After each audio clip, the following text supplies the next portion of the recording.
எடப்பாடி பழனிசாமினாலே காலும் காலும் தான் ஞாபகத்துக்கு வருது விமர்சனம் பண்ணியிருக்காரு. யாரு? எடப்பாடி பழனிசாமினாலே காரும் காலும் தான் ஞாபகத்துக்கு வருது. எனக்கு அது புரியலையே. அதாங்க வேணுமென்றே திட்டமிட்டு இப்படி செய்தி சொல்றது, வேற எந்த செய்தியும் கிடைக்கல. ஒரு அரசியல்வாதி முறையா அரசியல் சம்பந்தப்பட்ட பேசினா பரவாயில்ல, அதை விட்டுட்டு சம்மதம் இல்லாத பேசுறதுலாம் சிறுபிள்ளைத்தனம். நல்லா புரியுதுங்களா? ஒரு முதிர்ந்த அரசியல்வாதி மக்களுடைய பிரச்சனை என்ன இருக்குன்னு தான் பார்க்கணும். அதைத்தான் நாங்கள் பார்த்துட்டு இருக்கோம். அதிமுக அதைத்தான் பார்க்குது. இப்போ கூட என்ன திராவிட முன்னேற்ற கழக தலைவரும் சரி, உதயநிதி ஸ்டாலின் சொல்றாங்க, எங்க ஆட்சி மீது ஏதாவது குறை சொல்ல முடிஞ்சுதா? சொல்லுங்க பார்க்கலாம். இது வரைக்கும் பல பேட்டியில் கொடுத்துருக்குறாங்க. அதிமுக ஆட்சியில் இன்ன குறைன்னு சொல்றாங்களா? சொல்லவே முடியாது. பாரதிய ஜனதாவோட எடப்பாடி பழனிசாமி கூட்ட வைத்து விட்டார். பாரதிய ஜனதாவோட அதிமுக அடிமையாகிவிட்டது. பாரதிய ஜனதா அலுவலகம் டெல்லியில இருக்கு. இப்படித்தான் சொல்ல முடியும். தெளிவா எங்களுடைய கூட்டணியில முடிவு எடுத்து அறிவிக்கப்பட்டு விட்டது. அதிமுகவும் பாரதிய ஜனதாவும் கூட்டணி பேச்சுவார்த்தை முடித்த பிறகு இன்றைக்கு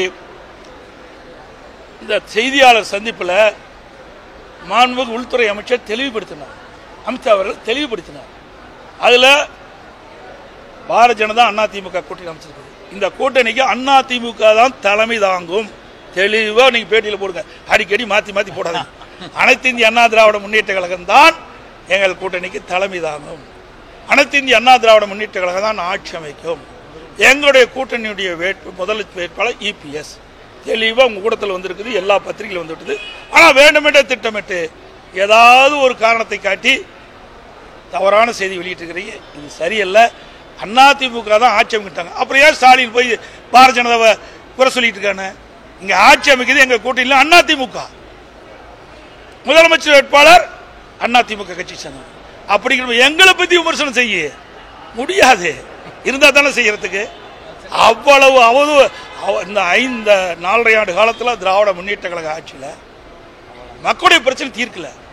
மக்கள் கொதிச்சு போயிருக்கிறாங்க. விவசாயிகளாகட்டும், வியாபாரிகளாகட்டும், தொழிலாளர்களாகட்டும், அரசு ஊழியர்களாகட்டும், யாருக்காவது நன்மை செஞ்சிருக்கீங்களா? ஒண்ணுமே கிடையாது. அத்தனை மக்களுமே இந்த ஆட்சியை அப்புறப்படுத்த வேண்டும், அகற்ற வேண்டும்.